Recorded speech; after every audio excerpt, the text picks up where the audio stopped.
Assalamu alaikum wa rahmatullahi wa barakatuhu.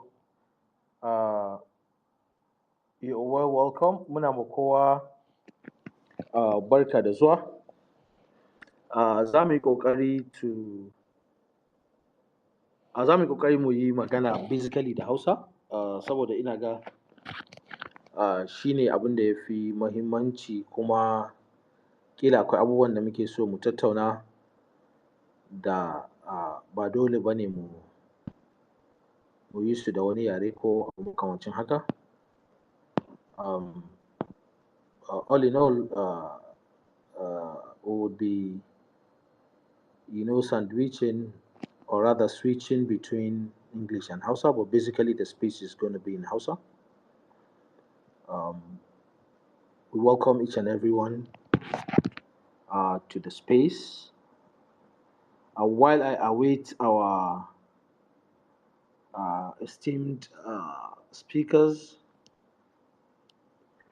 anyways, a space in yau kusan kowa ma speaker ne.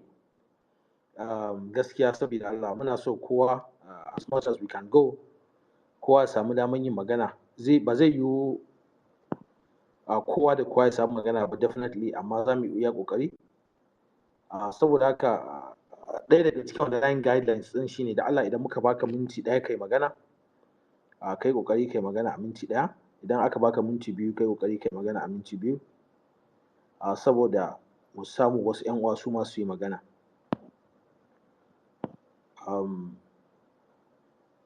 So in Allah ya yarda za mu fara nan da 2 minutes, 9:05 kenan, on the dot, insha Allah. So you're all welcome.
To, assalamu alaikum wa rahmatullah.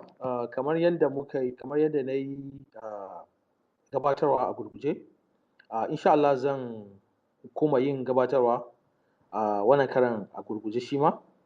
Sannan in baiwa Dr. Yakubu Dil dama shi ma yi gabatarwa a gurguje kafin mu je kai tsaye zuwa program ɗinmu na yau. Once again, muna ma kowa da kowa barka da zuwa wannan dandali, kuma tsakani da Allah abinda ya sa muka ga ya kamata ko kuma ya wajaba ma mu zauna mu tattauna tsakaninmu kuma mu nema wa kanmu hanya wata mafita, bai fi abubuwan da kowa ya san suke faruwa a arewa ba yau suka fara ba, kuma kusan kowa har ko wanda yake goye ya san me yake faruwa. So ba tare da wani ɓata lokaci ba kuma ba tare da wani dogon gabatarwa ba a karo na farko, zan ba ko kuma bari in fara gabatarwa dai, in gabatar kafin ba Dr. Yakubu dama ya yi gabatarwa, sai kuma Ms. Ingawa kafin barista ta yi joining ɗinmu insha Allah. Kamar yadda dukkanmu za mu iya gani, topic ɗinmu yau muka ce Unveiling our Community Development Model, the Northern Corridor. Abin da ya haifar da wannan tunani, wasu daga cikinmu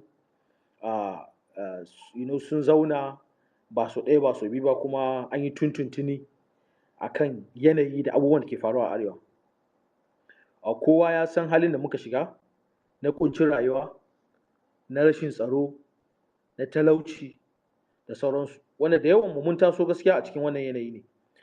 Idan za mu faɗi gaskiya tsakani da Allah, musamman waɗanda aka haifa ƙila daga 80s zuwa yau, kaman ba zan manta ba wani gaisuwa da muka taɓa kai wa late Balaraba Musa, a gidan shi na Kaduna, yake cewa ku da aka haife ku a wannan Najeriya ta yau, gaskiya ba ku san daɗin Najeriya, ta kawai kuka sani. Wanda kuma idan kuka duba ɗin za ku ga gaskiya haka ne, ba mu san daɗin Najeriya ba, mu san wani lokaci za ka iya cewa ga wani lokaci da kake cikin wannan rayuwar, especially kamar yadda na faɗa, mu da aka haife mu a nan baya-baya, kuma wanda aka haifa ƙila ma most recent than us. So ba mu san wani daɗin Najeriya ba, kusan zan iya cewa mun taso a cikin wannan hali na ƙaƙanikayi, da kuma rashin sanin daɗin ƙasa, da kuma sanin me ake nufi ma da ƙasa wanda take gudana, wanda a working country, if I would put it that way.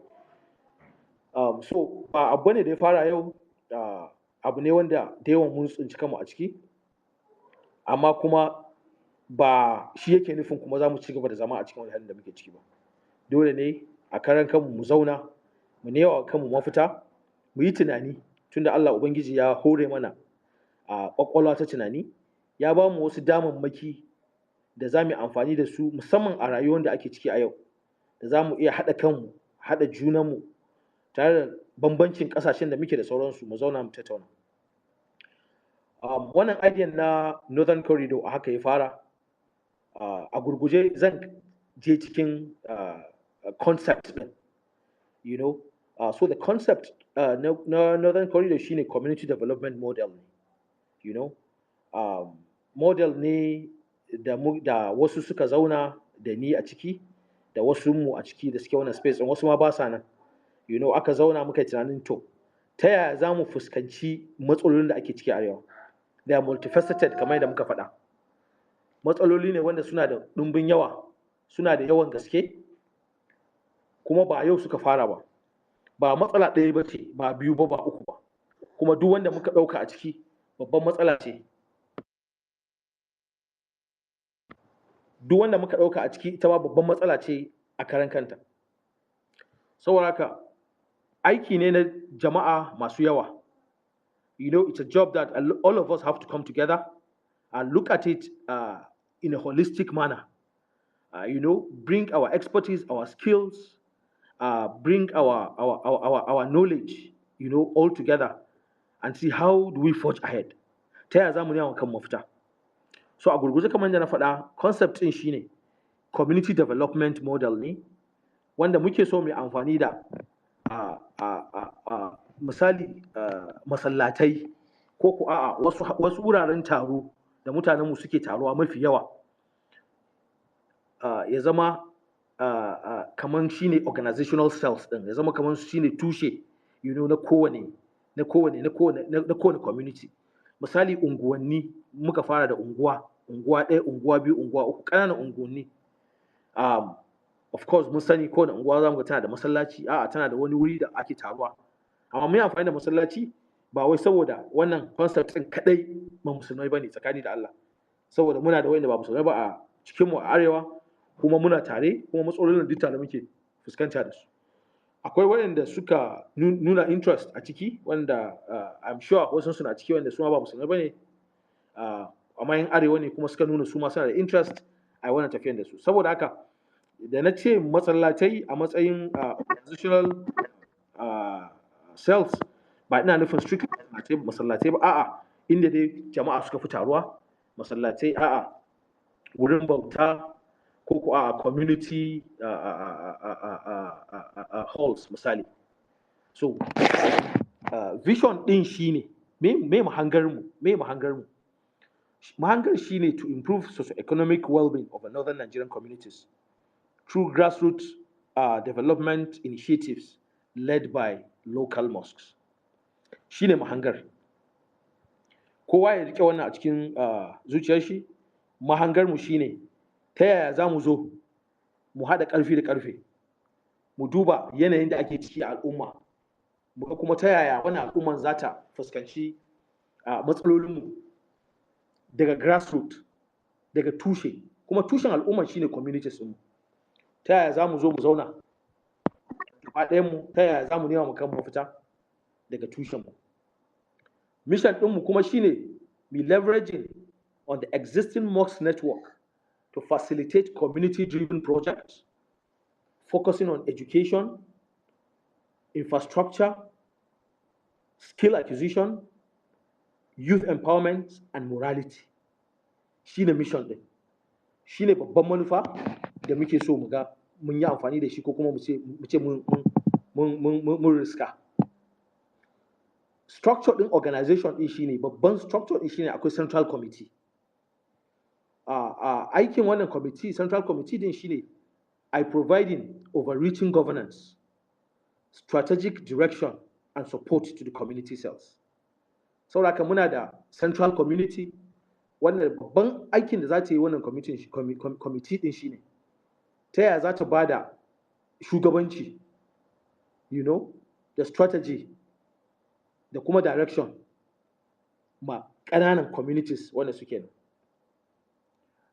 Composition ɗin kuma shine experienced professionals, community leaders, representatives from key sectors na education, na health, na infrastructure.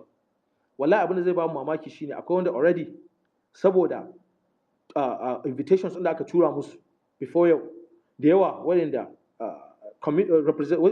experts ne a education, experts ne wasu a health, wasu experts ne a infrastructure, a different areas na rayuwa, sun nuna they are all available, they are ready. Ta yaya za mu fuskanci matsalolin da muke ciki. Wannan shine central committee. Sannan akwai community cells. Su kuma community cells ɗin za su ringa executing da managing local development projects. Kowace unguwa misali za su tsaya, ko kuma sun san meye matsalolin da suke fuskanta, babban matsalar su, muna da out of school children ne sun yawa, kila wasu mutuwa aka yi aka bar su, so aka babu wanda zai iya kula da su a society, wasu iyayen nasu ne ba su da ƙarfi. To ta yaya za mu zauna mai tunani tsakaninmu, tunda ba duka bane muka zama ɗaya, a cikin 'yan yatsu ma akwai wanda Allah ya sa ya fi wani tsawo. Sai mu zauna mu gani ta yaya za mu haɗu mai appointing wasu young leaders a tsakaninmu, wasu waɗanda suke a cikin unguwanninmu ne, mun san su, sun san matsalolinmu su ma. Ta yaya za mu haɗu da mu da su mu ga cewa mun ciyar da al'ummarmu gaba, mun yi figuring out ga matsalolinmu da muka fuskanta muke fuskanta a unguwa. Ta yaya za mu yi managing wannan matsalolin? Wani hanyoyi za mu fitar mu sa lokaci nan da 2024, to ƙarshen 2024 misali, ga abin da muke so mu ga unguwan ta fara samu. Nan da ƙarshen 2025, a'a ga abin da muke so mu samu. To wani hanyoyi za mu yi mu samu? Mun yi outlining ɗinsu ko mun fara bin wannan hanyoyin. So project committees kuma akwai banda community cells, akwai abin da muke cewa project committee. Shi ma that's the third level na organizational chart. Role ɗinsu kuma su ne za su yi focusing akan specific projects ne da within each cell. Su suna monitoring ne kowane cell. How is your education? Ko kuma education committee. A'a, suna da orphanage committee. A'a, suna da health committee. Suna da morality ko wani committee da yake fighting akan drug abuse ko na abu makamancin haka. So su projects ne za su focusing akai, and this is exactly what they're going to focus on. Shi kuma composition din shi ne, of course we have specialists in relevant fields, sannan kuma we have volunteers daga community. In Allah da along the way idan muka fitar da entire structure din, everybody will see it kuma it will be clear. So akwai operational framework a gurguje. Shi kuma operational framework din shine ta yaya za mu fara.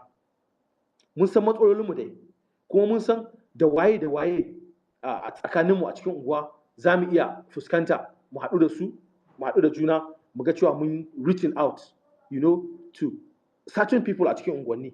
Ta yaya za mu iya reaching out to them? Ta yaya za mu iya identifying problems ɗinmu? Kuma ta yaya za mu yi outline to yaya za mu yi achieve wannan problems ɗin? Mu sa timeline, mu fara gwadawa mu gani. Are we going to achieve it? Idan muka fara achieving, how do we extend it kuma? How do we capture cikin problems ɗin da muka identifying more problems kuma da kila a'a su yanzu ma suka fara bayyana, kila da ba mu identify ɗinsu ba. Za mu yi identifying mosques misali ko wani gathering point, da za a ce nan ne headquarter misali na community din, nan ne gathering cell, nan ne location da cell din zai ringa operating from. How do we select leaders tsakaninmu? Mun san akwai wannan problem din na leaders. A lot of people wasu are running from responsibilities. Kila kuma wa'inda ya kamata a ce sun yi leading din ba su kuma kila su nuna interest na leadership din ba. So, a cikin community za we identify we appoint wasu people educated. Vira, sorry, speaker is on da Allah, can you mute? All right, thank you. Sorry, a gurguje. Za mu identifying kuma mu appointing wasu young and educated people a kowane masallaci, a kowane community. Su za su ɗauki ragamar wannan aikin da aka sa a gaba. Volunteer recruitment, shi kuma sannan su za su extend it bayan sun identifying, sun haɗa kansu, sun identifying ga abin da za su achieving, how do they reach out to other people now that will volunteer? Sannan akwai community, akwai needs assessment da project planning. Shi ma wani committee ne, how do they identify the needs of the society? Su za su yi wannan aikin, su za su pass it to kowane committee. Ga abin da muka identifying in education, and these are what we think should be done. A zauna a haɗu gaba ɗaya, I focusing on what next should be done. Sannan community yawa. So when need assessment, we are going to have community meetings, project outlines, project execution management, resource mobilization, da sauransu. So key focus areas ɗin yanda wasu suka fitar ba dole zama haka bane entirely, zai yi kila akwai abin da ya fi haka muhimmanci. How do you focus on education? Mun san babban matsalar mu a Arewa. One of the key issues we have, wallahi tallahi rashin ilimi, rashin karatu. Waɗanda an yi sakaci a baya, an bari abubuwa sun taɓarɓare, sun kawo wani point inda kusan a lot of people have begin to lost hope. amma ba mu isa mu losing hope ba, saboda na farko losing hope ma ba attitude din mumini bane. Na biyu, idan muka losing hope muka bar abin ya kuma lalacewa, muna da 'ya'ya, 'yan uwanmu na da 'ya'ya, community na da responsibility akan mu, saboda haka abubuwa su ci gaba da deteriorating ne, kuma muna kallo tunda ba wani wanda ya tashi ya ɗauki ragaman kawo solutions. So education will be there. How do we bring issues, misali na scholarship, adult education, awareness creation in the society, and much more. Akwai issue area on infrastructure. Da yawan makarantu a community su sai dai mu complain a social media. Za mu ga infrastructure makarantu ya lalace. Ba aji, wasu ajin ba roofing. Wani abin ba ina cewa mu ɗauke mu gwamnati bane ba, amma akwai abin da kila a karan kanmu akwai abin da za mu iya fixing. Akwai abin da idan ba za mu iya fixing ba, mu ɗauki ragama mu je mu samu su waye shugabanninmu, mi forcing ɗinsu, mi amfani da duk wani daman da muke da shi.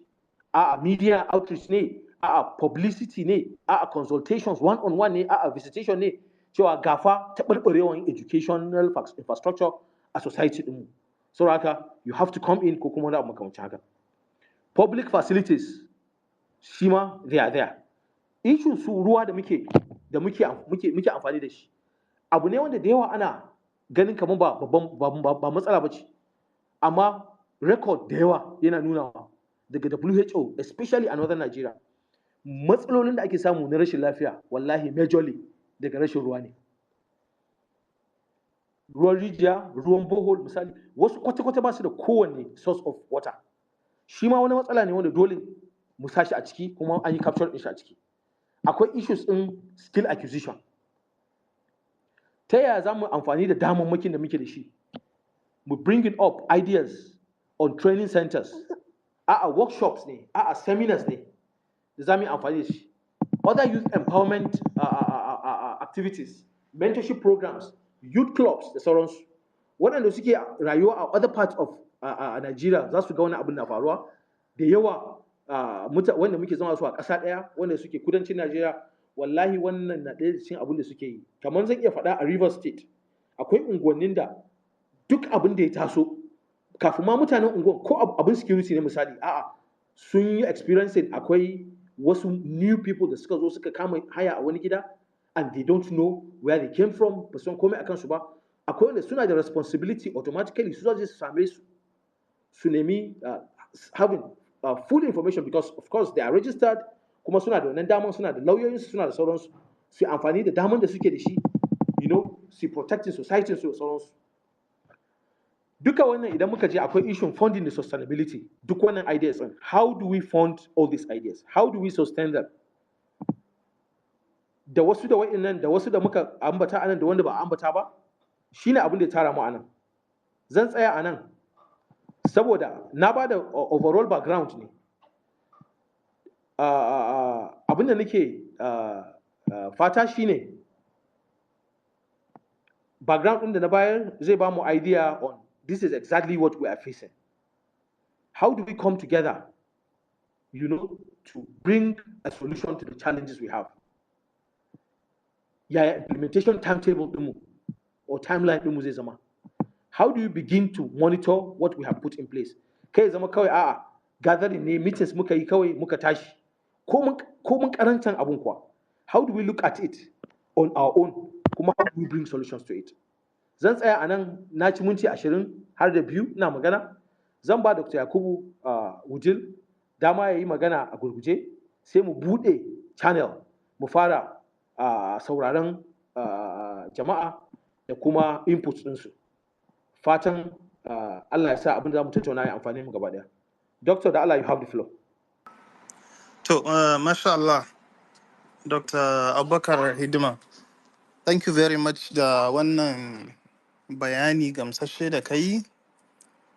Kuma gaskiya dole a yaba maka da irin wannan tunani da ka zo da shi, musamman a wannan lokacin da arewacin Najeriya take buƙatar wato mutane da suke responsible mutane, they should come together, a zo a haɗa kai a game ya kamata a yi. ba buƙatar sai an faɗa cewar akwai challenges ko akwai issues, wannan kam kowa ma ya sani. Ina ganin is good kamar yadda ka faɗa din, mu yi focus na kan ya za a yi a samu solutions din. So gaskiya daga farko, tun da farko da kai mun magana akan wannan issue din kuma na karanta blueprint din, na gamsu cewar insha Allahu wannan abin zai ba da mafita kwarai da gaske.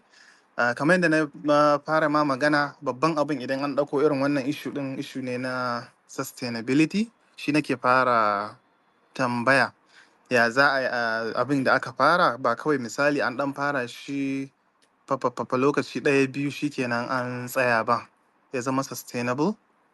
Sannan kafin abu ya zama sustainable dole sai ya zama yana da structure, kuma akwai means na funding. To shi ma wannan kaga issue ne mai zaman kansa kamar yadda ka yi highlighting. Sannan usually in dai ka ɗauko irin wannan program ɗin kuma kana so ya zama successful, to dole sai ka haƙura da cewar like ka yi shi kaɗan, as in kar ka damu da cewar tunda ka ɗauko arewacin Najeriya, yes is fine, amma let's say mu fara yin kamar models.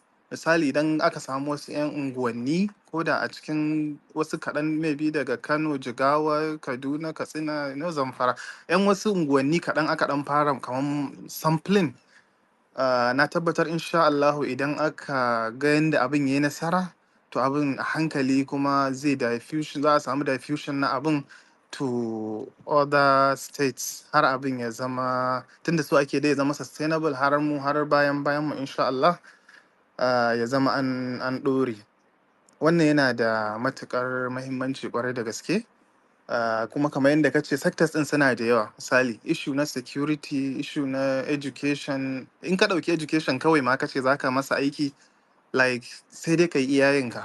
To in ka ɗauki issue na security dama da taɓarɓarewar tarbiyya, wanda duka wa'annan ɗin sun samu asali ne daga issue na community neglect da ake samu, wanda shi kuma family units dama su suka haɗu suka yi making community. Duk unguwa idan ka je, duk wani yaro da ya gagara ko ya zama wani ɗan shaye-shaye ko ya zama yana wani ɗabi'u marasa kyau, in ka tambaya an san shi, an san baban shi, za a ce maka ga daga inda yake. To kaga kenan inda an yi tackling matsalar a daidai wannan gabar, to wataƙila da matsalar bata girma sosai ba, har sai ta tafi ga hukuma da sauransu.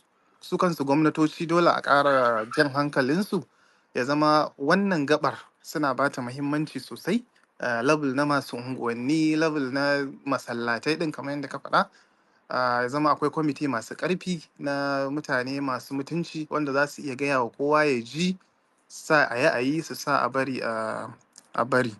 To dai a takaice wannan shine input ɗina. Na san mutane da yawa anan za su so su ce wani abu a kai, kuma da yawa mutane ma za su ba wani lokaci za ka ga wani ya kawo wata idea din da yanda za abin ya zama sustainable, ya zama effective, wanda kai watakila ma ba za ka tuno ba. Kuma na tabbatar ba kowa ne zai iya samu ya yi magana ba a wannan session din. So if possible, maybe ko ka samar da ko Google form ko kuma email ko wani abu dai, wanda mutane in za su iya ba da suggestions su rubuta su submitting. Shi kenan, so that ko da ma bayan an gama wannan session din sai a zauna a reviewing, maybe idan an ga wani excellent idea sai a yi integrating cikin wannan document din da aka yi preparing. I think I should stop here, kuma a ba da dama su 'yan uwa su tofa albarkacin bakinsu. Thank you very much, Doctor. Thank you very much, Dr. Yakubu, for that. Without much waste of time, kamar yadda ka faɗa, an yi creating email actually, da kuma I think akwai Google form da aka yi creating, to get ideas da kuma survey, which insha Allah after this, ko yau ko zuwa gobe, that is going to be shared in order to have more input from people. MS Ingawa, you can come in the Allah for a brief comment as well kafin mu ci gaba da waɗanda suke kan layi already. Assalamu alaikum wa rahmatullah. To, na gode kwarai dakta, ko in ce ina tsakiyar daktoci guda biyu, kuma ni ga ya kwanta ba ta zirhi ba. Amma dai it is my honor to be here. Kuma gaskiya abin da wannan initiative ne mai kyau, wanda duk wanda yake dan asalin da wanda ya fito daga yankin arewa zai so a ce ana samun irin waɗannan initiatives din wanda su ne za su samar da ci gaba mai ɗorewa. Kuma na ji daɗi da aka yi maganan abubuwan da za a bi ta masallaci saboda dalilai guda biyu. Na farko dai dama mu a al'adance da kuma a addinance masallaci ita ce matattaranmu, kuma yana daga cikin hikimomin yin sallah a jam'i shine taimakekeniya ga juna. Baka ga wani ba yau sallah ina ya shiga, kwana biyu ba a ga wani ba me ya faru da shi. Sannan in akwai wani abu da ci gaba da ake so a tattauna, shi manzo Allah sallallahu alaihi wasallam masallaci ne ofis ɗinsa ma. So don haka in aka biyo ta masallaci abin zai kasance ya zo da muhimmanci, musamman tun da duk wani musulmi dai in ya ga abu ya zo ta ɓangaren masallaci to zai ɗauke shi da muhimmanci.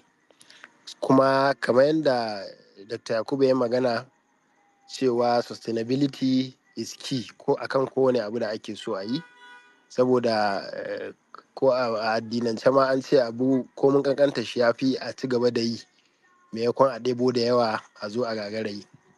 So don haka kamar yadda ya bada shawara, nima ina bada shawara ko da iya ɗaiɗaikun mutane ne wanda suka indicating interest sosai, a yi samfulin su fara da unguwanninsu, yankunansu, irin mu kuma da muka yi to mu ma mu je ƙauyukan mu duk mu gwada irin haka ɗin.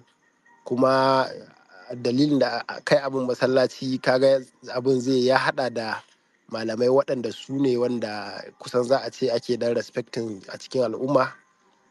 Duk da dai na cikin matsalolin da muke fuskanta yanzu, su kansu malaman ma respect ɗin da ake basu yana yin baya. So amma dai duk da haka alhamdulillah har yanzu al'umma muna girmama malamai kuma suna girmama addini sosai. Don haka to wannan abu ne mai kyau, kuma insha Allah za mu bada bakin iya gudunmuwar da ya kamata mu bayar ta bangaren yayata maganan da kuma bangaren mu ma mu yi namu a bangarorinmu a garuruwanmu, wanda alhamdulillah muna yin wasu wanda mun daɗe muna yi, kuma yana daga cikin shawarwarin da za mu bada akan yanda ya kamata a bullo kuma don a samu a ci nasara. To na gode kwarai, Allah ya ba mu sa'a. Amin. Thank you very much, Engineer Igawa. Allah ya saka alkhairi. Za mu ci gaba, zan tafi next person, Ibnu Abdulwahab rather.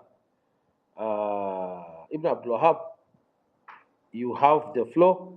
Inshallah, you can come in. Kana da kamar minti biyu ka ba da taka gudunmawa, inshallah.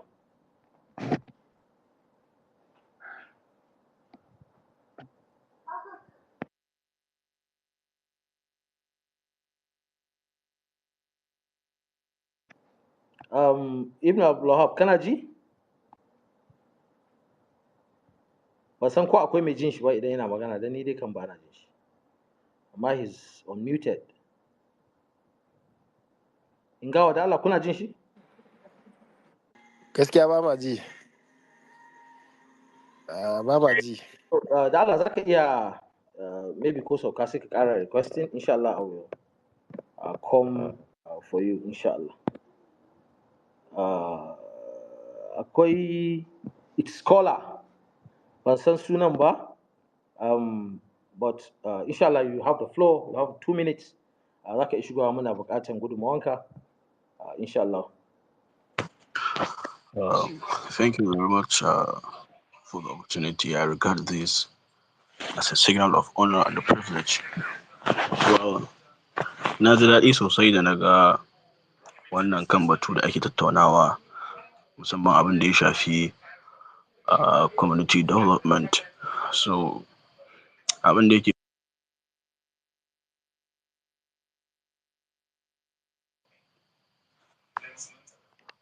Sorry, ya haƙuri da Allah.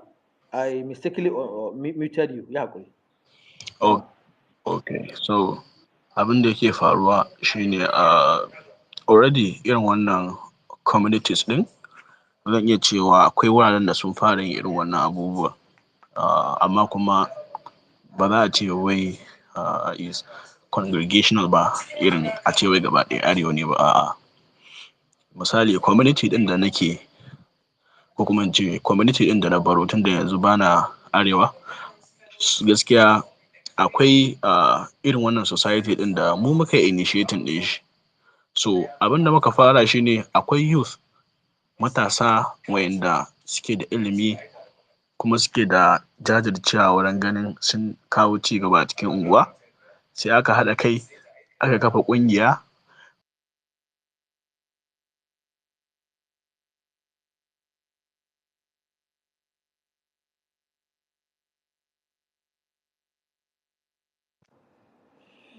To ina ga shi ma network we've lost him. Ba ma jin ka ƙwarai. Protection yana ɗaya da cikin policies ɗinmu, abubuwan da muke so mu yi achieving. To sai muka yi organizing ɗin wannan program na environmental sanitation muka yi shi. So I don't want to go deep into wai abubuwan da muka yi da sauransu. Ina so mu ba da yadda mu muka yi building ɗin namu kuma abin ya zo ya zama stable tunda har yanzu yana nan. Kuma da iyayenmu suka ga irin initiatives ɗin da muke kawowa da kuma yanayin yadda tafiyar ƙungiyar tamu take, su ma sai suka kwaikwaye mu. Ba su faɗa mana dai cewa sun kwaikwaye mu ba, amma mun san mu ne dalilin da yasa su ma suka kafa ƙungiyar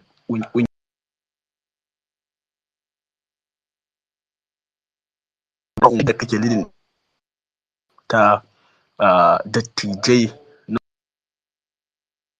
da community forum, wanda shi ya kira duk wasu manya-manya na wannan unguwa, duk wasu wanda aka san cewa they are responsible people, wanda an san za su yi contributing regardless of wai musulmi ne kai ko kuma Christian ne kai ko wanne yare ne kai, in dai kana zaune a cikin wannan unguwar, wai ko ma ba kai dan wannan local government din bane ba, ko kuma kawai kana cikin wannan kungiya kuma kana da right da wanda kowa yake da irin wannan right din. So mu mun ji daɗi da suka kafa wannan kungiya saboda ta bamu irin backup wanda muna iya shiga duk wani office da muke so mu shiga na gwamnati da sahalewarsu, saboda yawanci za ka ga a wannan ƙungiyar ma'aikatan gwamnati ne kuma da manyan mutane. So what I'm trying to advise here is 1 minute to round up. Okay. You have 1 minute to round up. What I'm going to advise here is that in za a haɗa wannan ƙungiyar a yi shi kamar in 2 steps, wanda za a ce ƙungiya ga dattijai na wannan community din, su ma ga ƙungiyar su ma matasa kuma ga nasu, wanda dattijai su za su ringa kula da tafikar da yanda su matasan za su ringa abubuwan su ma kuma dattijan da kansu su ma suna yin wasu abubuwa wanda za su kawo ci gaba a wannan community din. Idan dai an yi haka, insha Allahu abubuwan za su kasance fiye da yadda ake tunani. Duk wasu abubuwa da ya shafi irin kamar insecurity ko kuma da sauransu, su matasan su za su zanna su ringa yin patrol da sauransu, amma kuma su iyayen su ne za su ringa guide wa wasu abubuwa, wasu right da kuma wasu benefit daga gwamnati. So thank you, shine abin da for now. Thank you very much. Insha Allah, kamar yadda muka faɗa, ana recording wannan space din, kuma akwai wanda suka ɗauki alhakin insha Allah za su translating ideas in out, I populating din shi into concept notes in da already yake existing, and it will be shared. In Allah da we intend to have more of these spaces, kuma other channels da za a yi communicating to the general public, kuma lokacin da muka sami wasu model communities da za a fara da su, insha Allah that will be communicated, kuma we would continue to follow and see how much we are making progress. Allah saka alkhairi. Scholar, if you can hear us now, you have 2 minutes da Allah to come in. Ni ne magana ko? Okay, sorry. Ibn Abdul Wahab, yes, Ibn Abdul Wahab. Okay, sorry. What is hanging? Okay, to kafin ya yi. Okay, I think he's here. Ibn Abdul Wahab, you can come in.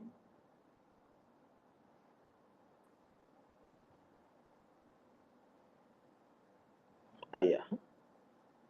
Not sure your network is allowing you to talk. Oh, sorry. Assalamu alaikum. Yanzu kuna ji? yawa muna jin ka yanzu. Dala gurguje, you have 2 minutes. Muting mic na laptop ne ban sani ba. So na'am, assalamu alaikum. A gurguje kamar yadda ka faɗa, I'm talking from an angle of data science related. A taƙaice dai ni data scientist ne largely. So kusan zan iya cewa daga cikin findings na one of the work da muka yi recently shine daga cikin manyan matsalolin da muke da shi a arewa shine language barrier. So ina ga regardless of which approach za a using a ƙarshe, one of the key thing da ya kamata a lura da shi shine localization of learning process. Duk da na san wannan abun ba zai zama cokan abun da za a iya yi 100% without involvement na gwamnati ba. To amma hikiman a nan shine in yanzu misali mutum zai iya koyan ɗinki ba tare da ya iya turanci ba, akwai sana'o'i da yawa da they are global harkoki da ake yi wanda bai buƙatan mutum sai ya yi karatu, abin nufi sai ya koyi turanci, I mean the language specific na to some level kafin a ce sai ya iya. Daga cikin misalin da zan bayar a gurguje shine akan samu mutane da suna iya graphic design da makamantansu using Corel Draw da sauransu wanda ba turanci suke ba, kuma da yawa cikin abin da suke kai mai turancin ba za ka iya yi ba. Amma kuma za ka ga salon da aka bi na koyar da su is totally local, wani ne zai zo ya zaunar da mutum ya ce danna nan daga nan da dai makamantansu. Wannan shine key abin da nake son faɗa a farko, localization of learning process very very important. The second one again a gurguje have to do with self-reflection. Gaskiya daga cikin manyan matsalolin da muke samu shine kullum muna kallon ba za mu iya yin komai ba, which is very very wrong. Belief na shine duk lokacin da muke so mu making change a community, the first thing we have to do is to just have a vision. If you have a clear vision, zai zamanto sauran process ɗin suna da sauƙi ƙwarai da gaske. In yanzu a anguwanku ƙoƙarinku shine ya kasance misali akwai everybody yana makaranta minimum, daga cikin matakan da za ku ɗauka shine assistance. So kuma ba za ka ce wai duk ni ban da kuɗi ba zan iya yin komai ba misali, ko da 50 kake ba ma yaro zai je makaranta, motivate him. So at the end of the day, if you can be able to have 10,000 and you feel like okay every day za ka iya bada maybe 50 naira ma 5 people, which is just 250 naira. At the end of the day, it will kind of like go a long way. But in dai tunaninka ya fara da for me to sponsor or to motivate people to go to school, dole sai na biya 50,000 ko dubu kaza ma school fees ma yara kaza, then you actually look at it very very big. So that self-reflection is very very key. Now if you can self-reflect and start something, you can easily lead kamar yadda wani ya raising point in. If you can do it in a small quantity, you can lead or motivate others to join or create similar movement. Then the last one is cooperative approach, which is my round-up point. One of the biggest complication we have in the northern part of the country shine our approach life is always indie movement. Duk lokacin da misali mutum yake son ya abu ko a harka na kasuwanci ko wani abu, akasarin lokaci ƙoƙarin shi shine ya yi komai, wanda kamar yadda na faɗa things doesn't work that way easily. So instead, we should have a mindset whereby may say the yaji can be able to partner with mai ɗinki along with wani da maybe is into affiliate marketing, su iya creating wani harka na kasuwanci da a kankanin lokaci wannan zai kawo gudunmawar shi, wannan zai kawo gudunmawar shi, and things will move really fast. I'm sorry, maybe I took a bit much of the time. Ina ba mu sauran listeners hakuri, and I hope this will go a long way in helping us all. Assalamu alaikum wa rahmatullah. Wa alaikum salam wa rahmatullah. Thank you very much, Ibn Abdullah. That's quite resourceful, gaskiya. Allah kuma ya saka alkhairi.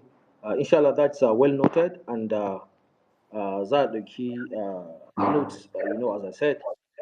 Amen. Vaira, I don't know who it is. Amma, you've been on top. You can come in there. Like, Kema, you have 2 minutes. Assalamu alaikum.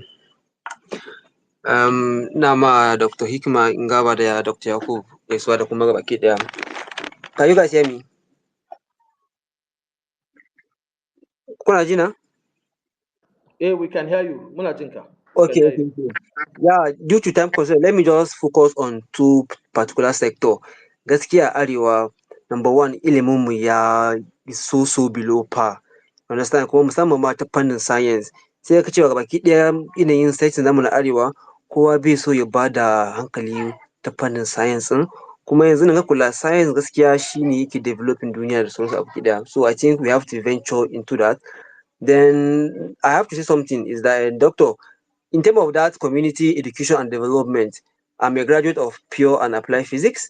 So I'm volunteering if there is like a funding and a well structure. Somebody like me, I can volunteer to teach my fellow northerners, maybe particularly my field like physics, how to do a lot of career in physics and whatever. Then the next one is the issue of unemployment. The rate of unemployment in the north is too much, like yawa. Ina bin pages na Ingawa ina post wasu virtual works, amma me sai ga cewa gashi zaka iya, amma me baka da necessary skills din da ya kamata ka yi wannan abubuwan nan. I won't say that, but amma the outbreak of COVID-19 ya expose abubuwa da yawa, yanzu aiki ya kuma virtually. Saboda I used to teach physics both online, offline and whatever. Shine wata friend ina ta mun referring cewa Vera, this your skills zaka iya amfani da shi in ka iya wasu tech skills, you can be able to do a lot of things online. Maybe once you have access to power supply, to data, and you have a laptop, inshallah you can be working whatever. So like I said, ina duba pages na Ingawa, you can post it in su virtual assistants, su customer service, su affiliate marketing. Abubuwa ne da yawa wanda 'yan uwanmu na kudu nan su suke yi, suke dan sustain ɗinsu. Yanzu ba Arewa ba aiki, gwamnati ba ta iya komai ba. So you don't have to wait cewa dole sai ai gwamna ya zo ya kawo ko shugaban kasa. You on your own you start initiative. Like somebody like me presently, na biya wannan class din nan, is a 1 month class, na gama. So yanzu in na je page in Gawa, in na ga ya posting, in na duba description din nan, almost everything I can do it. So workflow automation using Zapier, using make.com, so kamar da Doctor yake cewa we can create Google form. Akwai abubuwan da yawa bamu iya ba, wasu kuma kawai zaka iya da zaran ka zo aikin su kenan, kawai ka musu za su biya ka. Amma kuma kun cewa yawanci kuɗin yawanci all these like our virtual works, they pay in dollar, a dollar suke biya. To gaskiya, like for people that are interested, they can come to my DM, then I can be able to link them to my own community. Saboda gaskiya mu samu dan yi improving da matasan Arewa. Thank you very much. Thank you very much. Thank you very much. Allah ya saka alkhairi. Da Allah bari dan bada wani dan guide kaɗan. Ina jin da yawa, challenges da ake raising, kamar yadda ya kawo da kuma ina ga the speaker before him, su dan emphasizing on solutions. Da Allah will be really interested in how do we fortify wannan model din da muke explaining. Ban sani ba wasu kila sun joining after na yi details din. Amma misali idan ka identifying wani sector a Arewa, maybe at community level, because yanzu abin da muke yi gaskiya ba muna maganan what is the government going to do bane ba. Muna duba mu on our own, what are we starting? Me za mu iya farawa, So abin da nake cewa shine idan za mu iya by the probably identifying wani challenge, da Allah mu yi kokari kuma mu ga mun go solution. Misali sai mu ci a'a idan akai kaza to kuma let's capture kaza as part of the model that the community should be able to do it. Abin da muke so shine bayan mun yi wannan space din, za mu yi gathering information, za mu ƙara shi a cikin wannan model din, at least wanda za a iya capturing within those that are realistic, idan muka capturing din su kuma we would look for a very good way, same platform da za a sharing, and then we'll try and see how we can adopt. Briefly, bari ba da ɗan example. Misali, community na Abakwa, anybody that knows Kaduna knows Abakwa. Akwai association that I think was started in 1990 or so, if I can remember. Abakwa Youth Association is called AYA, and AYA has been a very good association, a model association that is at 1991 thereabout, that is still very, very much alive. Ba zan manta ba lokacin muna undergraduate, idan muka zo hutu, part of programs in the AYA take yi, which is of course a community development program, shine skill acquisition, shine classes for university students da kuma za a yi fortifying sciences ɗinsu, mathematics, engineering mathematics ɗinsu da sauransu, I intercept a lot. Na san part of it akwai wani endowment fund da aka yi kuma, wanda shi kuma basically it was meant for the orphans, it was meant to take care of orphans, people from that community, wasu ba sa nan a zaune a nan mafi yawa ma, wasu kuma a nan suke zama. Everybody ya making pledges cewa zan ringa bada maybe 100,000 in a quarter. Annually zan bada 100,000. Annually zan bada 200,000. Aka hada wannan endowment fund din, and it went a very long way. Even though it's still ongoing, on a smaller scale. I can assure you that our orphanage program has been there since I was an undergraduate. Kuma wallahi, it's still going very well. It's still going very well. Out of wannan plan din har community secondary school aka gina, wanda yanzu a lot of yaran da drop out ne. Wasu sun gama primary school amma they can't go to secondary school because iyayensu cannot afford. Makarantar na da nisa, babu makaranta a community. Communities came up together, and set up a secondary school, and the secondary school is working very well. These are just small instances, that I want to give. Kuma akwai so many of them that zamu iya amfani da. Dr. Modibo, my prof is here, and I will always want to be selfish in ba prof the opportunity to speak. He was my teacher from the university, and he's still my teacher. So the Allah, after him, I'll go to electrician Tinje Magana, and he was here on time before I go to the other speakers. We'll try and rush as much as we can, inshallah. Prof, you have the floor. Thank you very much for the honor, Baba Abu. I am proud of you. Don duk lokacin da abu ya faru still kana record. Despite the fact that ban taɓa shiga aji na rike alli a gaban ka ba. But notwithstanding, abu na farko na ji daɗin da aka ce yau a Arewa an sami youth matasa da kuke tasowa da kuke da wannan mindset da za a haɗu a fito da wannan abu daga community level. Because wasu sassan ƙasar nan sun daɗe da yin community primary schools, community secondary schools, while Arewa ba mu da wani abu makamancin wannan. Na yi service ɗina lokacin na yi a jihar Kogi, kuma secondary school da na karantar community suka gina ta ginin ƙasa, kuma ba sa ba mu allowance, amma every month kowa yana haɗa kuɗi ya je ya kai gidan sarkin, wasu su kai manja, wasu su kai garin rogo a raba ma kofas. Arewa mun daɗe da buƙatan ya zama muna da wannan, domin yawanci mu muke da addinai guda biyu masu ƙarfi, da addinin musulunci da addinin Kirista, da ya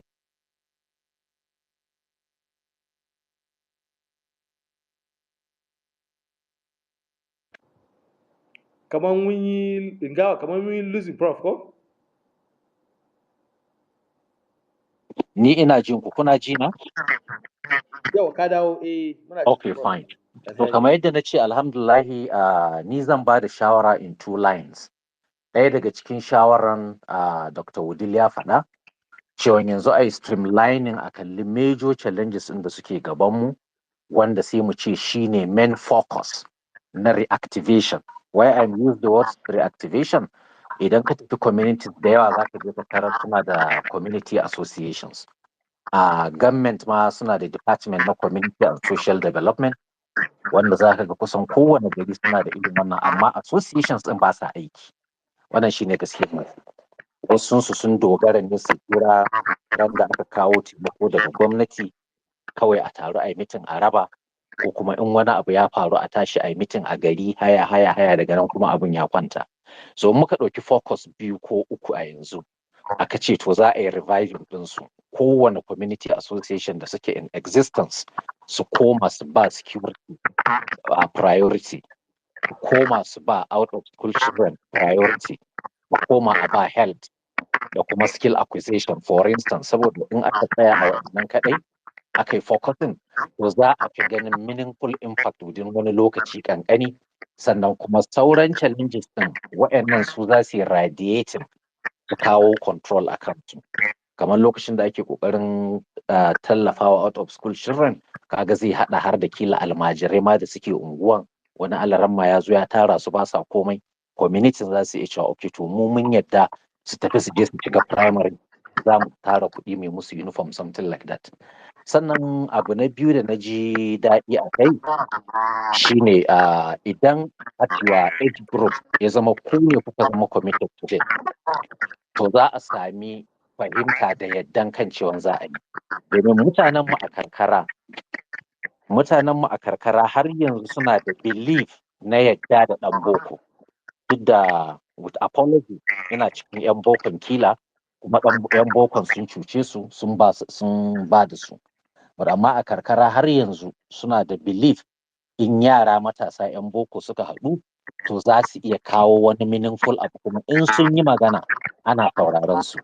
So wannan is a very good thing. Abinda kuma zan ba da shawara na ƙarshe shine a kowane state da za a yi wa'annan pilot programs to a yi visiting din department na community development ko wani ministry su kira a state din, idan ministry for social development ne in yana under women affairs ne, to za a iya samun comprehensive list na existing associations da contact addresses ɗinsu ko phone numbers, sai a selecting few based on wannan a inviting ɗinsu for meeting a ji menene stage na community development association ɗinsu a ina ta tsaya kuma me suke so su yi, ya suke so su yi progressing da ita. So kaga it is starting point, dan a kafa sababbi ko a ba da shawarar mutane su koma su kafa sabo. Kamar yadda MS Ingawa ya faɗa, idan suna da already an existing one, kaga it will not be good yanzu suna zaune sai su ji kuma an ce ga wasu su kuma matasa su ma sun zo Ingawa sun ce sun kafa community association ko kuma wani program da suke so su yi achieving kaza. So a yi synchronizing din shi da existing ones zai taimaka wurin acceptance da kuma samun commitment na mutane da za su shiga. Kuma alhamdulahi an yi magana aje da abin masallatai, thereafter sai kuma a shiga advocacy. Serious advocacy din nan zai yi kyau sosai idan bayan an gama framework din a nan social media to a tafi gidajen rediyo, domin arewa har yanzu rediyo na tasiri kuma alhamdulillah aka yi tasin issues mutane za su fahimta. Da fatan ubangiji Allah ya fitar da mu a halin da muke ciki, amma halin bukatar mu zauna mu taimaki kanmu a arewa ya taso kuma ya zama wajibi, domin idan ba mu yi ba kafin mu din mu shuɗe ku da kuke bayan mu ku biyo, to abin da za mu gani ko mu tarar dukan mu ba zai mana daɗi ba. Ubangiji Allah ya kara muku karfin gwiwa, kuma at any time a shirye muke mu taimaka da shawara da kuma commitment na irin wa'annan din, duk da mu ma locally a ƙauyuka muna da su wa'anda muke supporting a variously, kuma alhamdulillahi don waɗannan din suka taso duka za a yi synergizing da abin da ya kamata. Allah ya wuce mana gaba, Allah kuma ya taimaka. Na gode. Allah ya saka alkhairi Prof. Allah ya saka alkhairi. Thank you very much for that elaborate details. Ina ga za ku yarda da ni kwarai cewa Prof ya yi capturing so many things at the same time, kuma insha Allah muna amfani da damammakin da muke da shi mu ga mun shigar da shi a cikin framework din, kuma communications din will continue in this same channel. Ingawa, you can come in. Okay, so Doctor, thank you very much, Prof, for wannan din submission din nan, gaskiya Allah ya saka da alheri. Kamar yadda ka ce a bada misali wanda practical example ne, saboda a ƙara gane context ɗin shi wannan program ɗin da ake ƙoƙarin initiating. Zan bada misali da wani initiative da muka yi a Ingawa, shi ne local government ɗinmu, kuma duk da dai har yanzu mu ma muna ta ɗan nursing ɗinsa, ba wai mun daɗe muna yi ba ne, amma ni abinda na hanga a matsayin matsala a wajenmu, kamar yadda wasu speakers suka faɗa, shine akwai matsala ta ilimi, sannan kuma akwai matsala ta mentorship. Saboda yawancinmu za ka samu duk wanda Allah ya sa ma ya samu, wanda yake dai samu dai wani privilege, ya samu wani kariya mai kyau ko wani karatu mai kyau wanda kuma ya ci gaba da developing kansa, za ka ga dai ba wai ya fito gidan da akwai hali sosai ba ne, za ka samu shi ne ya yi mentoring kansa, kamar wani self mentorship ne, ko kuma ya haɗu da wani dai sa'a a rayuwarsa wanda Allah ya sa hakan ta faru da shi, amma ba wai daga gida ne aka zaunar da shi aka koya masa, aka ce masa idan kai kaza ga abin da zai faru, ko kuma aka ɗora shi dai akan hanya. So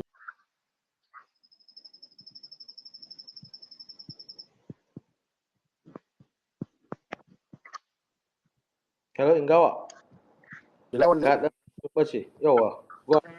yawa wanda ake kyautata musu zato a cikin yara matasa ya zama kamar an saka su cikin wani accelerator program wanda duk abin da za su yi ne akan guidance na wannan forum din, wanda in wani CV za su rubuta a gaya masu ga yadda za su yi, kuma kowane component na CV a nuna masu me amfaninsa kuma me yasa ya kamata ya zama cikin wannan CV din.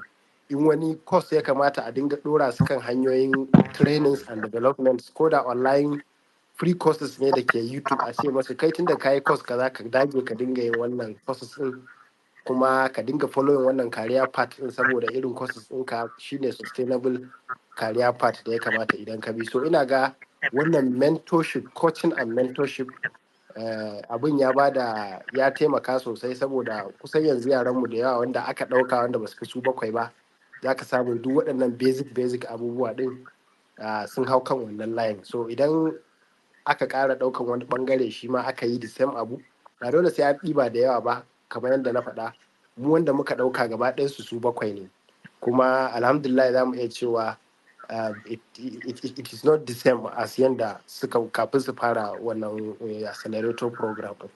So kuma a masallaci ake yi. So wannan shine. To Allah ya saka a cikin Ingawa. Electrician. Khalil Yusuf. Assalamu alaikum. Da Allah. You have 2 minutes. Assalamu alaikum. Wa alaikum salam.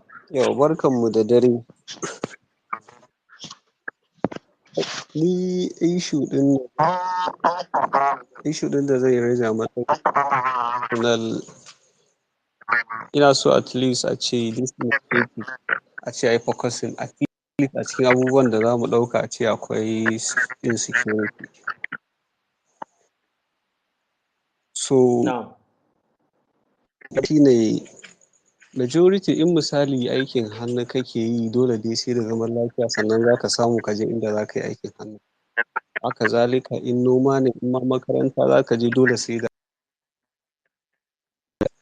So akwai wani abu da majority mutane ban sani ba, wasu sun sani an yi shiru ne ko kuma ba sani ba gaba ɗaya, shine akwai wani abu da yake cikin mutane wanda kuma yana ɗaya daga cikin at least zan iya cewa 40% na insecurity ba da yake faruwa irin a su Zamfara ko Katsina ba ko Sokoto, a'a normal ma a cikin society dinmu, wanda kama a ce irin su Kano za ka ga kwacen waya, a haura gidan wani, a yi kaza. Majority akwai wani abu da yake contributing na wannan insecurity din, amma kamar mutane ko hankalinsu ne bai kawo ba ko menene, Allahu ya alamu. Su yau shine nake so dan a takaice shine wannan wajen da yake da wannan 1 minute. We are already late. wannan wajen da yake insecurity din shine reason. Shine majority muna da neglected. Thank you very much. Gaskiya, it's I think it's almost the first thing that Prof mentioning kuma apart from mentioning from Prof or other speakers, so you are quite on point. Allah saka khairi. Inshallah, we are going to look that as key part of the framework. Inshallah. Thank you very much. The next person, Abu Anwar. Dala, you have 2 minutes so that we can quickly get to the remaining 4 people we have, or 5. Assalamu alaikum warahmatullahi wabarakatuh. Dr. Hidima, Dr. Yakubu MS Ngawa, Allah saka da alkhairi da kuka creating mana wannan space ɗin don mu discussing wannan very vital issue ɗin. Prof, Allah ya saka da alkhairi, na ji bayanin ka gaskiya mun ƙaru sosai, kuma ka mana kamar wani introduction ne. Basically duk abin da za mu magana a group nan sai dai mu ɗora akan abin da ka ce, don kusan ka faɗi komai. A gaskiyan magana, generally in aka zo maganan community, ko ba ma maganan community ba, rayuwa in general, duk wata matsala da ta faru in aka koma Qur'ani da Sunna, insha Allah za a sami mafita a irin wannan abin. So kamar ni abin da zan yi proposing a nan, idea da nake gani is something that has worked for us tsakani da Allah, kuma muna kanta kuma muna jin daɗinta. In ka duba za ka ga masallatai yanda suke a zamanin manzo Allah sallallahu alaihi wasallam, ko kuma in ce ma misali shi Masjidun Nabawi, yadda tsari yake ba wai tsari bane na kawai iya an masallaci gurin ibada ne a shiga ayi sallah a fita.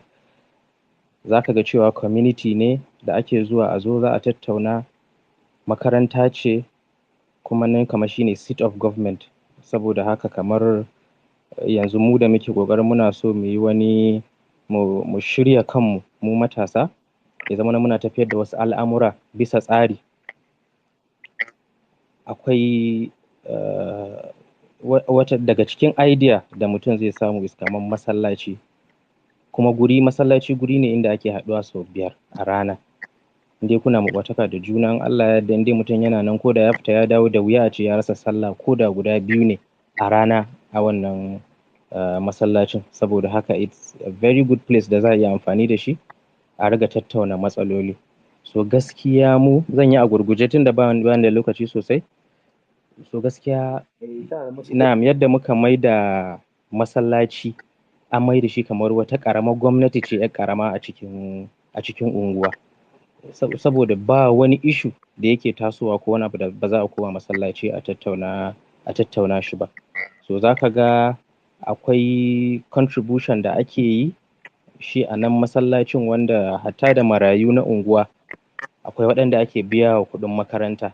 Misali ana zaune da mutane a unguwa, mahaifi ya rasu da sauran suna cikin damuwa, so masallaci yana sane da wannan abun. So kamar wani ɗan ƙaramin community based organization ne. Kuma kaga kowa yana da masallatai a unguwanninsu. So ina ganin zan ba da shawara daga nan, duk wanda yake ganin zai iya ɗabbaka wannan abun, da Allah a koma a duba a gani ya za a yi a riga yin ƙoƙari a yi amfani da masallaci wajen haɗa kan jama'a. Ba wai kawai galibi za ka ga mutum wani lokacin ma a masallaci zai shiga ya fita bai san kowa ba ma a masallacin, ko sallama bai wa mutane. So gaskiya yana da kyau a tsaya a riga yin zumunci a masallaci. Za a yi zumunci, a gaggaisa, a riga tattauna matsaloli, sannan kuma a ringa taimakon juna. Masaguri ne inda za a haɗa kai a duba a wane na cikin damuwa, abin da ya shafi kamar issues, economic issues haka da sauransu da muke fama da shi, ba sai ya tambaya ba, za a ba da taimako. Idan issue ya tashi ma na rashin lafiya ko wani abu, za a ce akwai wani fa yana da kaza kaza kaza kaza, shi ma za a duba. So issue na karatu, za ka ga cewa akwai yara da suke buƙatar taimako da mentorship da sauransu, duka za a yi amfani da masallaci sosai da sosai. Don kamar mu yawa, to bari na tsaya nan. Na san dai you get my point, abin da maganganun da yawa, amma dai you get the point, insha Allah. Allah ya saka da alkhairi. Thank you so much. Inshallah, as well noted, inshallah. Next person, Zahraddin da Allah. Malam Zahraddin. Assalamu alaikum. I hope I'm audible. Yes, very well. So na farko dai tun da babu lokaci, godiya ne dama da jinjinawa. So Allah ta'ala ya ƙara himma kuma ya ƙara dafa mana. Ina da shawarwari guda biyu, although Prof da ya zo kusan na ta dariya, I took some notes, ya yi capturing gaba ɗaya. But nonetheless, akwai issue guda ɗaya da nake so na bawo da shawara ma conveners mu, kan cewa na ji an yi mentioning issue na sustainability da funding strategy. Kusan kamar yadda kowa yake faɗa, muna da experience a irin wa'annan hukumomin. At community level, at cell level, ko guraren da muke unguwanninmu ko garuruwan da muke zama yanzu, kusan muna da experience na irin wa'annan initiatives. To amma meye namu zai bambanta? Na cewa namu because I feel I am already part of this initiative. It's Nobel in Allah yadda. To me zai bambanta namu da sauran da muka saba da su ko muka san su a cikin communities mu? So kamar yadda kuka faɗa ɗin, akwai sustainability strategy da funding strategy da kuke planning akai. Don Allah, let's ensure that an yi fortifying wa'annan strategy ɗin so that za su ba mu necessary leeway ɗin da ake bukata to succeed. Ɗaya kenan. Quickly na biyu kuma da Allah, ina so shawara na biyu shine I want us to leverage on existing community leadership structure. Kamar yadda Prof ya faɗa, za ku samu akasari kamar yadda misalai suka zo, akwai unguwanni da za a je a samu akwai irin wayannan structures. so wasu maybe ba su da kaman data mai kyau, wasu ababuwa makamancin haka. So instead of a ce an yi sabo din, model din mu ke design in such a way that idan aka zo za a yi incorporating din su ne, sai a ɗora su akan matakai ko kuma wasu ɗabi'u da wannan model din yake so ya zo da shi. Akan in an ɗora a haka din, I'm confident cewa za a samu abin da ake nema. Akan issue na biyu akan shine ya kamata also mu yi shawara ne mu yi leveraging political structure. Don Allah kar ya zamanto mun ce wai za mu yi distance kanmu daga political side na communities ko na society din mu. Kusan matsalolin da ake samu shine wani zai ga to ai an yi sidelining din su, so it would open a door for sabotage. So yes, ana so a zama self abu ne, amma idan ya zama I feel it's necessary mu yi kokari mu zamanto ba mu yi sidelining political structure din ba. Sannan yanda mu kuma za mu yi leveraging political structure din at the same time shine Nigeria's political structure din is very good in terms of regions, states, senatorial districts, LGAs da kuma ward level. So idan har za a ɗauki approach in cewa okay, ana da representative maybe north east, north west, north central, so a samu in each of this ana da representative and a senatorial state level, sannan ana da representative and a senatorial districts, sannan or senatorial zones, sannan kuma ana da representative har zuwa dai ward level. So idan ya zamanto an zo ward level, to akwai neighborhoods kuma. So neighborhoods din yanzu kamar misali from Bauchi Azare muna da ward kamar 11. So a ward 11 nan kowane ward akwai unguwanni a cikin su. So idan har an yi designing din model din yayi capturing ko da basic structure na community din, to daga nan sai a duba suna da development association ne, suna da shi fine and good. In ba su da development association, to sai a nemi a setting musu. Misali za a iya cewa ana so a samu elders forum, ana so a samu youth forum, ana so a samu women forum. So idan an samu sannan kuma ana so ya zama to wayannan fora uku din suna under community development association din da guda ɗaya wanda zai zama to representative din shi kuma yana da direct access to agents or representative at what level ko representative at local level, kuma representative yana da na state level har a zo kan ku manya da kuke national level. So sai ya zamanto duk lokacin da ake da bukatan project, misali wurin funding, idan har an yi hubbasa at community level, kuma kuka yi naku hubbasan, sai a ga to ina ne gwamnati za ta shigo ciki ko ina ne 'yan siyasa mu political office holders za su shigo ciki.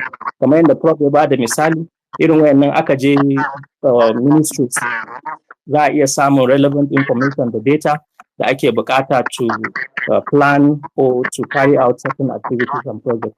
To ni ina ga idan muka yi haka din zai taimaka. Then sai lastly kuma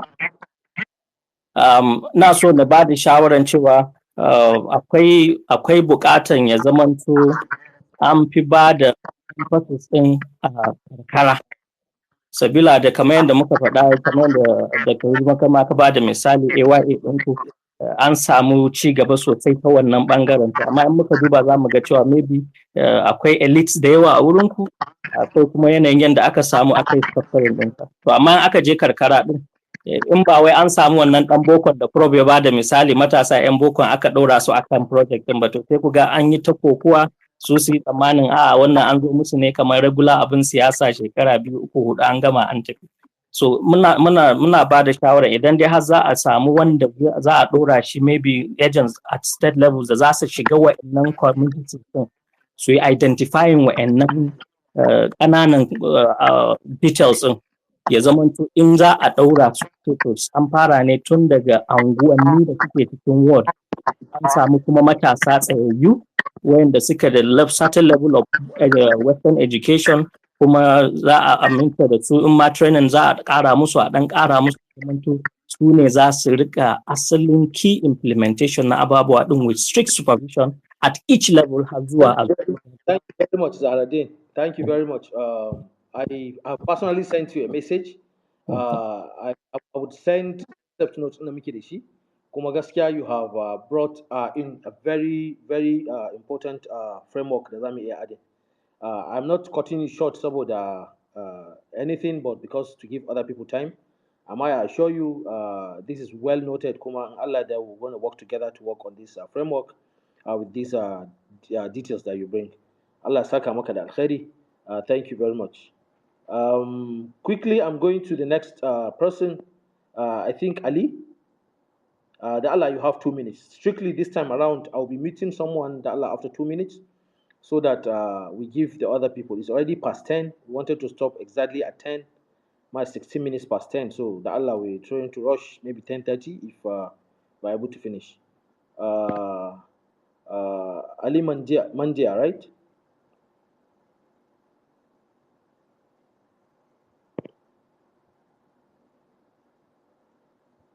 To, Naga, you are not available. I will move to inshallah Engineer Yahya. Engineer, please, you have the floor. Kana da minti biyu in Allah da. Okay.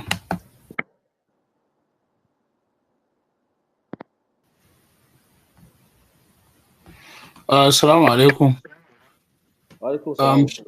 To ni shawaran da nake so in bayar gaskiya shine duk wani solution da za a adopting, it should be practically based in the sense that ya zama cewa there is viability na maybe sourcing for income through the program for participants. For instance, mun san cewa mu mainly a arewa noma muke yi.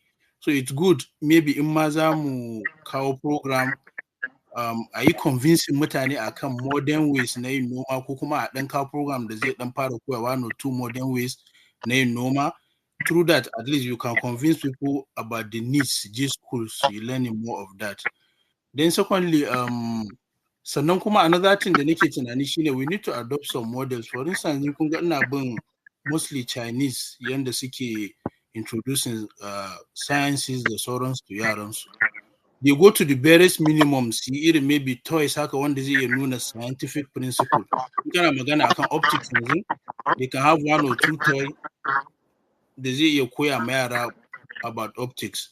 In kana magana maybe motion haka ko or something like that. So I think we need to maybe mu neman model ɗin da zai hazzaka mutane su san muhimmancin karatun. Because da yau mu koyi an san karatu a littafi ne, or probably we should find a way a yi blending din shi da practical abu mutum ya ga a zahiri ga abin da ake kira optics, ga abin da za a yi da shi, a in ma mechanics ne, in ma magnetism ne. Because ni I adopt it ko a gidana haka as early as possible muna irin maybe basics na yanda magnetism yake mixing a yi motor and all those things. Sannan kuma still akwai ɗan STEM program haka da na fara ma a garinmu. And funny enough, da Hausa muke a irin zan musu videos, you'll be surprised how quick za su yi picking yaran. Yanzu ya kai point ma da first set su suke koyar da subsequent ones. So ni ko zan ba da shawara, we should find mu nemi yanda za mu make it as practical as possible, kuma we can go back to the first principle. Because a lot of mutanen mu arewa muhimmancin karatu mu har yanzu you are struggling to convince them. Wani zai ce ma ko in je kasuwanci na kuɗi ne zan samu. So wani zai ce a kama gama karatun ba aiki. So I think we should be very practical about this, and no come we can go to the first principles. We should adopt from Chinese gaskiya ana bin yanda suke is interesting. Thank you very much, Engineer.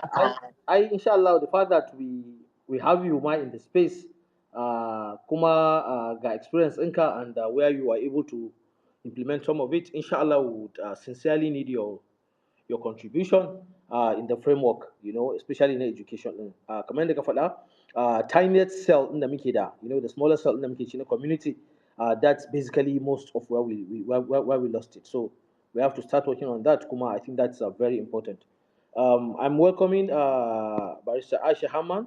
I didn't notice her available. She was one of the conveners of this program. Aisha, you are highly welcome. Before we turn to her to get her own input, inshallah, I'm going to Africa. I don't know who is Africa. Sam Mohammed, Africa Liberation Assalamu Movement. alaikum. Of the flow, inshallah. Da Allah kana da minti Okay. biyu. Thank you. Alhamdulillah. I'm very excited ganin wannan waiwayawa da muka ɗauko yi. And kuma kaman ta ɓangare na, I believe arewa muna da komai. It's just that ba mu waiwaye su ba, kuma ba mu dube su ta inda zai taimaka ma mutanenmu ba. kamar abin da ya shafi noma da wannan wanda ya yi magana ya faɗa. In ka je kamar Zimbabwe, synthetic fertilizer nobody cares about it. Kama a arewa kashin shanu yana nan ko'ina. Mutanenmu kowane ward in aka ba mutum biogas training, biochar, da biochar mutane za su yi briquette kuma through biomass. Biomass is all over in the north. Muna da shi ko ta ina. Kashin shanu nan za a iya maggot farming. Akwai wayanda ba su da sana'a in suka iya maggot farming nan za su zama su ne suke producing protein ma poultry da fishery farmers. Kuma kamar abin da ya shafi farmers hardest clashes, in ka je kamar Zimbabwe, South Africa za ka samu akwai program nasu na farmers hardest community or cooperative, wanda mai makiyayi hada yana da makiyayi yana da ni mutumin garin su Aisha ne fa, mutanen gabas ne, Hausa na ba yawa sosai, sai a yi hakuri da ni. So hada zai yi biogas yana ba da energy kamar injin nika, zai amfani da biogas ya power na injin nikansa. Noman rani, ban ruwa duka za a yi amfani da shi. So duk abubuwan nan kaga wannan kake skill acquisition opportunities. Yawa DIY training. Yawa. So da Allah summarize, that's well noted. Kuma Allah, we are going to reach out to you, sir, Muhammad. So farmer shi zai kawo byproduct na gonan shi, a yi register, hada ya yi register shi kuma ya bashi fertilizer.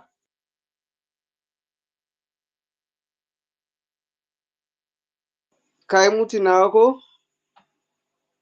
My time is off? Sorry, mistakenly, go ahead. You have 1 minute. Farmer zai zo ya karbi fertilizer kuma ya kawo byproduct na gonan shi. That's biomass, hada. Hada I don't need to ya tafi kiwo ma. Zai stationing kanshi waje daya. So akwai kuma bangaren biogas nan akwai kaman case Saudan Kaduna, in ba mu manta ba sun samu case na pest. Kano tomato sun samu pest. Still ganyen nim nan da shi in aka ɗauka aka sa shi aka mai da shi powder, aka sa shi a cikin anaerobic digester, zai baka pesticide. So abubuwa dai da yawa regarding abubuwa da ya kamata ya kawo mutanen mu sauki su samu abun yi. Ni at my own end. Mohammed, sorry da Allah, yanzu kam time ɗinka is off. I'll personally reach out to you. We are really, really short of time. I think contribution ɗinka is very, very important, but very detailed at the same time. Kai hakuri, inshallah, I'll reach out to you. Na ma tura maka follow already, inshallah, for me to follow you, so we can DM and talk about this. Thank you very much. I think we have one last person or two to pick. Fortunately, Muhammad Abdulkadir Yola, you have 1 minute. Ya Allah, just go straight to your solution. We have heard so much about the problems. Just go straight to your solution, Ya Allah. Thank you.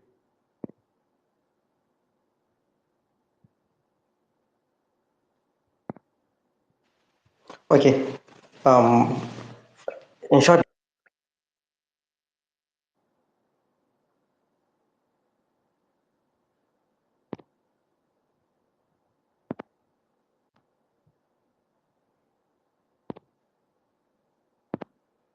it's like my network ɗinka is not allowing you to talk. Okay, sorry. Am I audible now? Okay, please go ahead. Yawa, so daman abin da ma suggestion ɗaya zuwa biyu gare ni. Na farko shine especially a wannan lokaci da irin matasanmu ke tasowa da irin wani kamar tunani na I just want to maybe na yi wani kokari na samu wani mukami a gwamnati ni ma kawai in azurta kaina also. So using wannan kind of community development, we can use it and like inculcate irin kind of tunanin da muke so yara da matasa na ƙasa su taso da irin wannan tunanin da ya dace da rayuwarsu. Abu na biyu, especially akan ɓangaren kamar technology. Ɓangaren mu na arewa gaskiya we were left behind sosai a wannan ɓangaren. To the extent that za ga in every startups ɗin mu na nan opportunities sun zo, irin job opening sun zo, amma an rasa even internship ma sai ka rasa wanda za ka samu kai filin gurbi 'yan arewa, sai ka dangana da wasu sassa na ƙasar. So abu na uku kuma maganar da so tari za ga ɗalibai da yawa suna shiga makaranta, su shiga jami'a, su karanta kwasa-kwasai ma irin highly professional courses, but at the end only few ne za ga sun fito da irin kama outcome din abin da ya dace, sun ma san me suka karanta ko sun ma san me za su yi da abin da suka karanta.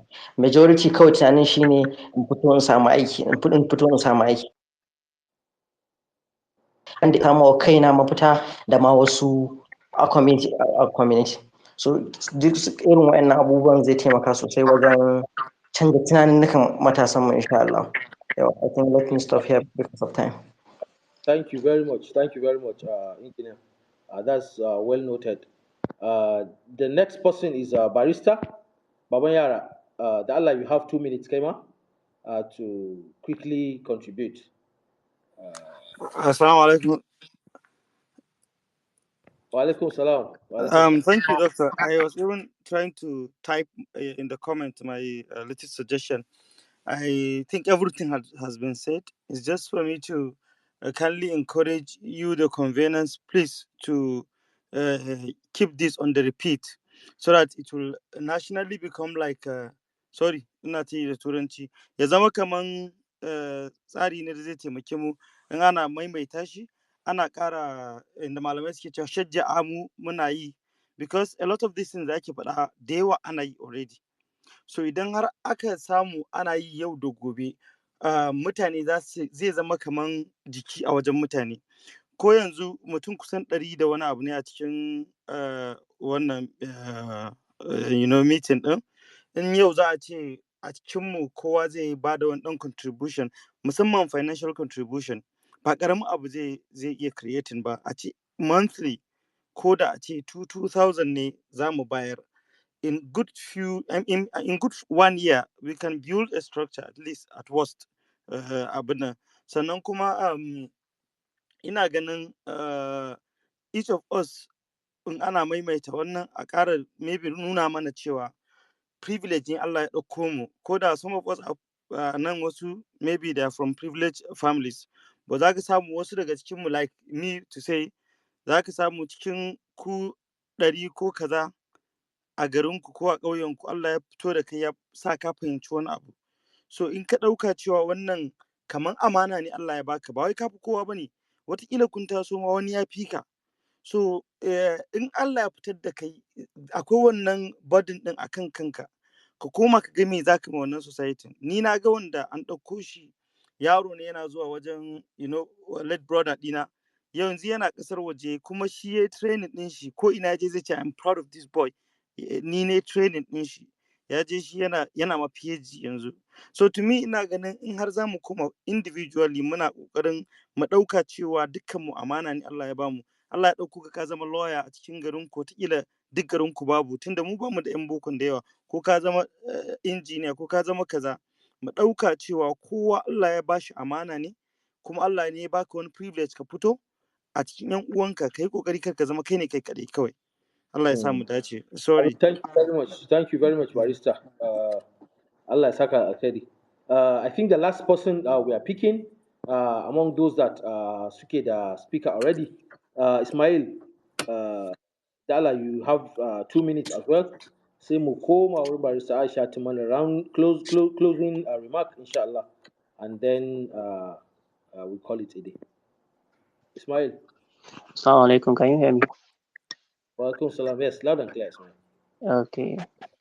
Akwai wasu issues guda biyu da nake son yi magana a kansu. Na farko akwai insecurity, na biyu kuma ka yi magana akan abu amma ina so in ɗan ƙara magana akan shi. Shine wannan contaminated water. Wasu za ka ga suna shan ruwa wanda yake sa diseases haka. So abin ya kai ga har musamman mu a Katsina za ka ga har water board wani lokaci suna pumping ruwa za ka ga colored water. So abin gaskiya akwai lokacin da aka samu outbreak na cholera wanda mutane da yawa suna zargin mutane da yawa suna zargin kaman ruwa ne haka, ruwan famfo ja, saboda lokacin ruwan gaskiya ba su da kyau. So abu ne wanda shi ma ya kamata Solution. amma dai bari in yi magana akan abin da ya fi muhimmanci shi ne insecurity, saboda duk waɗannan initiative ɗin da muke ta magana akan su za mu iya yin su ne idan ya kasance akwai security. Tunda na san most of you za ga wanda suke musamman wanda suke cikin gari za ga akwai tsaro haka mutane suna duk wa'annan abun za a iya yin su, amma abubuwa ne wanda ya kamata a ce su ma villages haka rural areas su ma a ce an kai irin waɗannan abubuwan. Kamar mu kaga a Katsina yawancin ƙauyukan mu za ka ga wasu ƙauyukan ma an kore su, wasu kuma ƙauyukan dai suna zaune a ɗarɗar. So na ɗan san ba expert bane akan tsaro ni, amma na ɗan san abubuwa da yawa saboda ina da passion akan security. So after my BSc sai na riƙa bin masana kuma da karance-karance da yawa. Na san abubuwa da yawa dangane da abin da ya shafi. Yes, so Smile, thank you very much. I think you've also made your point clear. Issue Lala structure ina so contamination and security. Ina ga we're going to leave it there, inshallah. Thank you very much, Ismail, and thank you everybody that has spoken. Inshallah, I will allow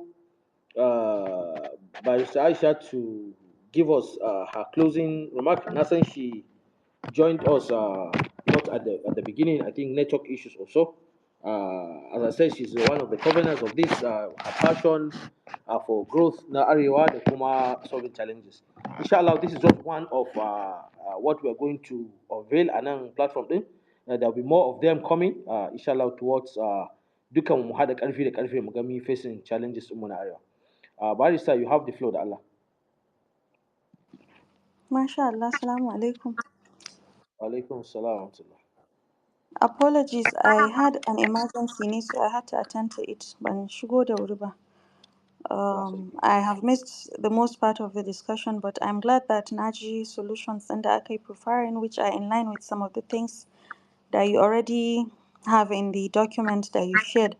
So, but just to reiterate, na san cewa we're all aware of the issues that are bugging us a Arewa, wanda ya haɗa da talauci, na farko, na biyu rashin ilimi, education gaps ɗin, challenges ɗinmu, socio-economic disparities ne da security and healthcare.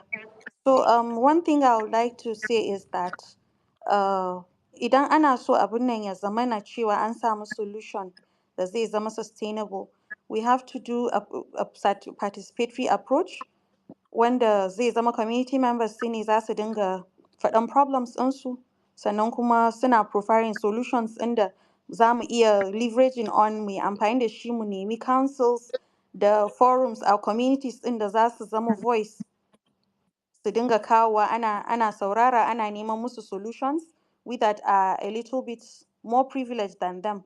Secondly, duniya ta ci gaba, so da abin da za mu yi, we are going to maybe align them with the sustainable development goals saboda a samu long term impact, part of which is quality education.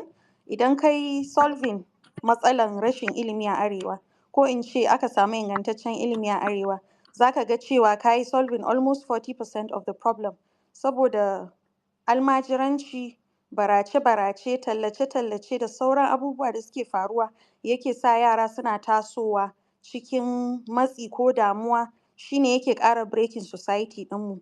Sannan kuma it's not just the community and the people around. So za mu yi leveraging on local businesses, non-profit organizations, the international organizations duka, a samu resources da kuma solutions that are very innovative.